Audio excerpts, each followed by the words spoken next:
this is 2-1, graphing and writing inequalities. So we were working with equations before where we had equal sides. This time we're talking about inequalities. Inequality is a statement that two quantities are not equal. The solution of an inequality, a value of the variable that makes the inequality true.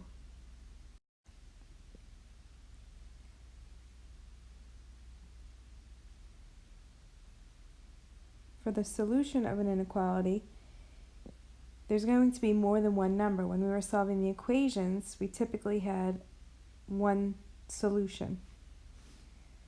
With the inequalities, there's going to be more than one, and so we're going to be using set builder notation. It's a way to describe a set by saying what properties it has.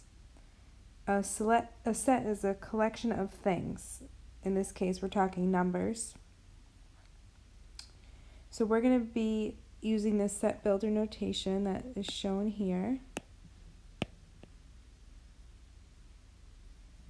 These braces are around this x, which is just a placeholder.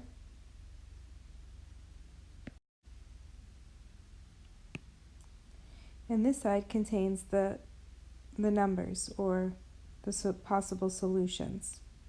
It's read as the set of all x such that x is greater than 0.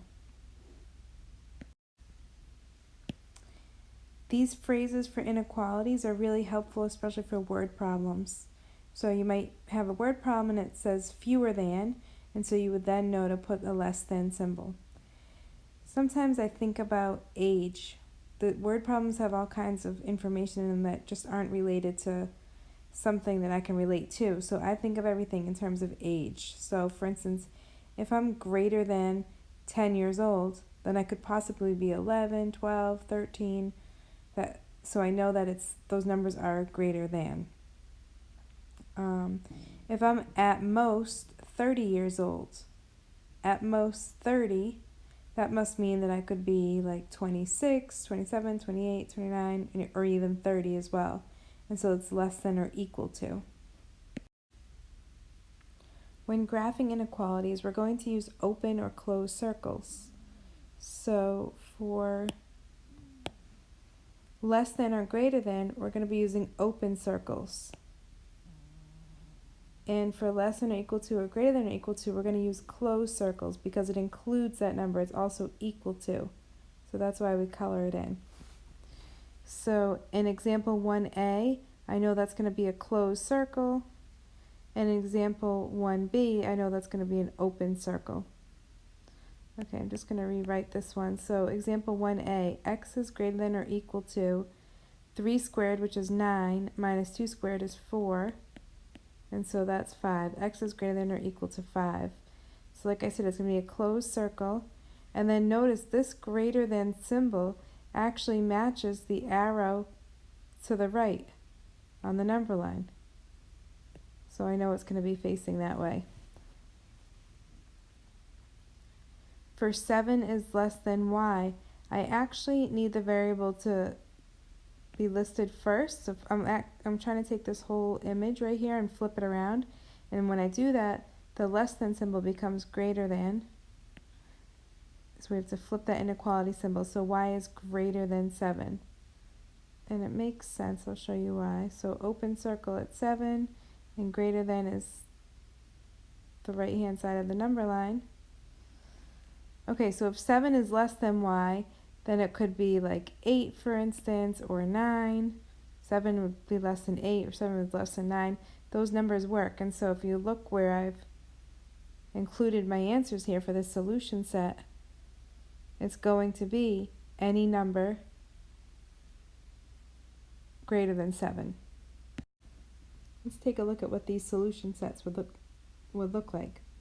So the set of all x's such that x is greater than or equal to 5.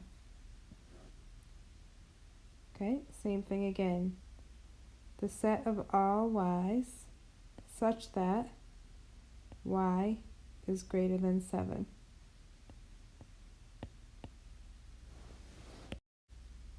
Example C here, it's already solved for us, so negative 1/2, oh, it's open circle, because it's just greater than, it's not equal to, and negative 1/2 is right about here, so open circle there, and it's greater than, so this symbol is the same thing as the symbol right here at the end of the number line, the right hand side I should say of the number line, and so that's my answer there.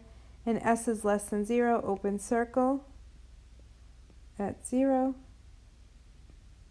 and less than. Notice this less than symbol matches the arrow on the left of the number line.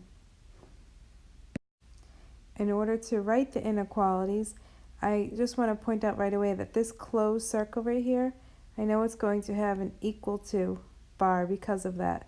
And then I'm looking at the arrow direction on this line, which is greater than, it's on the positive side. And I can pick my variable, we'll call it x, and the number it's sitting at is 3. An example 2b, it's going to be open circle, so I don't need an equal to bar. My symbol is going to be this right here, which is a less than symbol. I pick my variable, I'll call it x, and it's at the number 7. Ray's dad told him not to turn on the air conditioner unless the temperature is at least, keyword here, at least 85 degrees.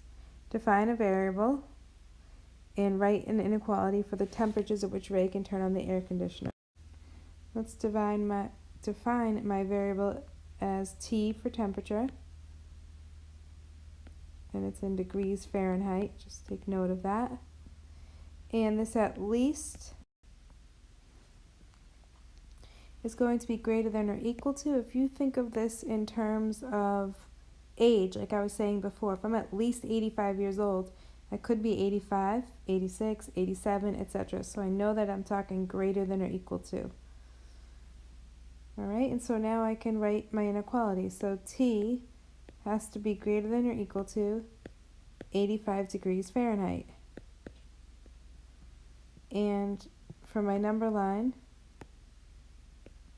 I'll just write in 80, 90, we can even put 70 before it.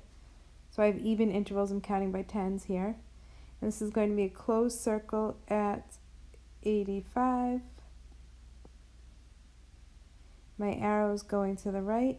And remember, it's closed because of the equal to piece right here. That's including 85. And my arrow, like I said, is to the right. So I'm just going to make sure that we can see this. It's greater than or equal to 85.